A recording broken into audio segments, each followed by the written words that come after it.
Bom dia, turma, tudo bem? Eu estou gravando esse vídeo para mostrar para todos mais ou menos o feedback da nossa redação desta semana retrasada, na verdade, que eu pedi para vocês fazerem sobre a biografia de vocês.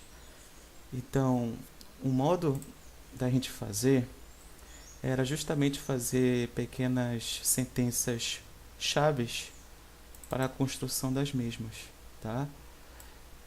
Aqui nós temos a redação do nosso amigo, né, Alexander.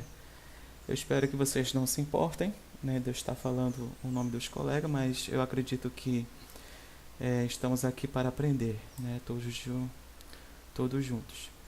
Então, ele escreveu aqui sentenças chaves, certo? Mas a redação em si não é desta forma, certo? Eu até escrevi aqui para ele depois, dar uma olhada depois, tá? Que estas são sentenças chaves para criar a redação ainda. Mas faltou propriamente dito criar a redação em si, né? As sentenças junto com os conectores que a gente chama. Então, só para dar uma palhinha para vocês, né? Como é que seria? A gente aprendeu sobre o uso das preposições in e on, né, para falar sobre datas específicas. Então, o que a gente aprendeu? Quando a gente informa em inglês o mês, o dia e o ano, nós sempre devemos usar o on, certo? Quando você diz assim, I was born, né, na cidade natal, a gente diz in, aqui normal. Aqui está correto, ó.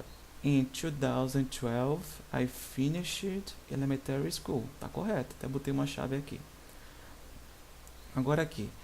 In 2013, I started high school, que é ensino médio. Está no passado, está correto os verbos. In the, aí só muda aqui a ordem, certo? Se é Madre Celeste, né? Então fica Mother Celeste College. Então o college ele vem para o final, certo? Dessa informação. Aqui, in 2015, I did the military enlistment. And ele quis escrever aqui serviu, né? Mas eu acho que ficaria mais apropriado worked, né? No sentido de que trabalhou, né? In Navy of Brazil. Aqui faltou só o Z, tá bom? Eu esqueci de colocar o Z, porque Brasil em inglês é com Z. In 2016, I became an academic of business administration. Muito bem. In 2017, I started learning English. Quando você fala um local específico, certo? Como o UFPA e o UFPA, a gente sempre usa a preposição at e nunca in, certo? Sempre at, local específico. Podia ser qualquer universidade, né? Se você diz assim, started learning English em uma universidade, então, assim, no geral, a gente diz in a university. Mas como você está especificando o local da universidade, no caso é o UFPA, né? E o UFPA a gente indica at. Aqui, also in 2017, I started to work, tá? Eu comecei a trabalhar. Então, o segundo verbo aqui, depois deste aqui do passado, tem que estar no infinitivo. To work, trabalhar. Mais uma vez, usando o at, porque aqui você está indicando um hospital específico. Olha o nome dele aqui, né? Então, é at e não in. At, aí vem Holy House Hospital, certo? Então, assim, coisas nossas aqui, nome de lugares, certo? Que a gente trabalhou, que a gente conhece, não tem problema se a gente escrever em português, tá? Mas a gente só coloca em inglês o nome do local, no caso seria hospital. E o hospital, mais uma vez, ele vem para o final da sentença, então fica Holy House Hospital, ok? Aqui, in 2018, I wanted, no passado, to be approved. De novo, at UFPA. Tá? Aqui, esse ano aqui está no futuro, então eu não recomendo botar na biografia, porque a biografia geralmente a gente se refere a acontecimentos do passado. Então, por isso que eu botei um risco aqui. Ok? Essa foi a redação do nosso colega. Aí nós temos aqui a outra redação, né? Outra redação do nosso amigo Marcelino. Tá? Ele escreveu super bem. Então, ele escreveu assim: I was born on December 3rd, 1980, né? Em Belém, State of Pará. Aqui eu só vou dar as palavras-chave. Aqui, ó. But I went to. Quando você foi para algum local, você foi para algum local. Então, essa preposição para tem que ser indicada pela preposição to, como está dizendo aqui. Tá? To live em Fortaleza. Aqui. In the city, lá em Fortaleza, né?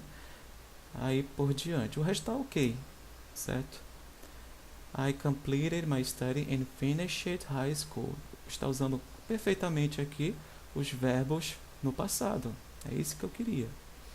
Aqui, quando você for usar I also, que quer dizer eu também, né? Primeiro a gente usa o pronome pessoal, tá? Aqui no início. I, depois que vem o also. I also met, né? Eu também encontrei, conheci no passado, né? O verbo to meet, né? O passado é o met. Muitos amigos. Passando aqui, como eu falei, né? Na outra redação.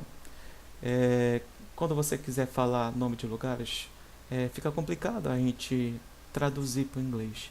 Mas antes de você colocar o nome mesmo que existe, Cidade das Mangueiras. Coloquei até entre aspas aqui. Aí fica Cidade das Mangueiras, City, again, tá? Então, porque cidade vem depois do nome, tá? O resto tá ok. The same year I got my approval, olha só, né? Eu consegui, né, minha aprovação. Muito bem.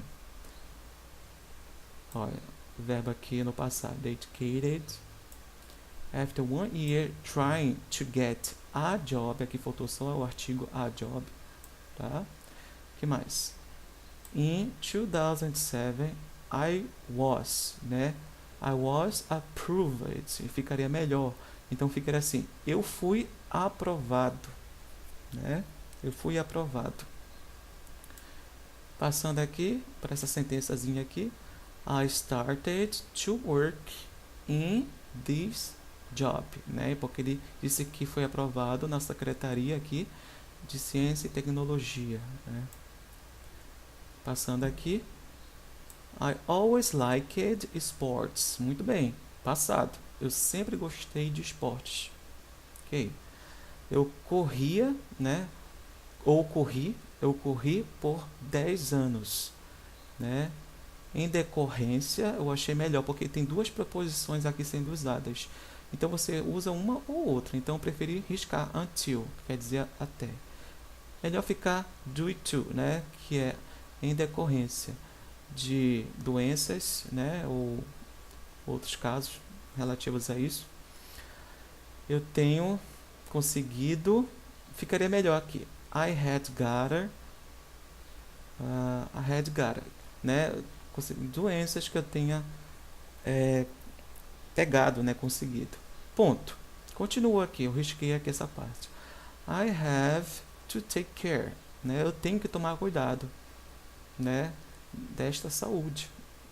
Então ele diz que por meio da fisioterapia, né? Como ele escreveu, physiotherapy, e fazendo exercícios na academia. Então fica exercises at the gym. Passar para cá para baixo. At the gym. Aqui. Travels ficaria melhor. Travels, que seria, né, viajar ou viagens, né? Viagens foram sempre, né, uma das atividades que eu sempre gostei, né? Então fica travels were always one of the activities that I liked more. I had ever met different places in Brazil. Pronto. Aqui, I like quietly, eu gosto de quietude, né? E felicidade, eu acho que não só happy, mas happiness, no caso, né? Então só tira o Y e coloca INESS e fica happiness, que significa felicidade. With my wife. Então essa redação está bem escrita, certo? Não só usou a biografia dele do que ele fez no passado, mas também argumentou alguns acontecimentos, né? Muito bom. E passando aqui para a última redação, nós temos aqui a redação do nosso amigo Ailson, né? Ele escreveu assim: I was born in Brazil, Belém City on April. Olha só como ele usa a data corretamente, né? Então ele está usando mês, dia, ano. Então tem que usar a preposição on, né? I started school in 1992. Ok, passando aqui. Tivemos poucos erros aqui. Então aqui. In 2011, I got a job in a store, né? Então ele escreveu assim, like, né? Então ele disse aqui a função nessa loja que ele trabalhou. Então se é a função, se existiu na verdade, não é like, né? O like a gente usa para as semelhanças de coisas que realmente não existem. Então, como essa função existiu, então a gente usa as, né, para indicar a semelhança. Como? Tá? Aí, bem, em March, aí faltou só a preposição in, né? Ah, não, tá certo, já usou aqui in. In March 2017, I started English. Aqui só faltou escrever a letra maiúscula, tá? Porque English é nome de língua, né? Nacionalidade e tal. Então a gente tem que escrever adjetivo, então é sempre com letras maiúsculas, tá? Então, línguas estrangeiras em inglês é sempre com letra maiúscula, tá? Como está nesses dois exemplos aqui. But in July I stopped it, né? And I restarted my English course in 2018. I finished college, né? Eu terminei a universidade em 2018. In August, né? 13th, certo? Muito bem. Então aqui você tem o uso do mês e do dia, então a gente só usa o in, diferente da outra regra. I began my post-graduation in arts. Muito bem. Então essa redação teve poucos erros. Então é isso que vocês deveriam ter feito, tá? Então nossos 3 colegas fizeram a redação. Aí vocês só dão uma olhada depois aí, mais ou menos, se cair na prova, o que vocês devem falar sobre a biografia de vocês. Vocês vão colocar datas, né, usando ou in ou on, como está aqui. Se tiver mês, dia, ano, você usa a preposição on. Se tiver mês, dia, você coloca in. Se tiver só ano, coloque in, tá? E assim por diante. Que mais? E usar os verbos, né, no geral, os verbos no passado. Aí você tem que saber se o verbo ele é regular, que a gente acrescenta só ed ou de no final dele, ou se ele é verbo irregular, ele muda totalmente de forma para o passado simples. É isso que a gente tem que prestar atenção, ok? Então, eu espero que vocês tenham visualizado melhor esse feedback da redação. A gente se encontra na próxima aula.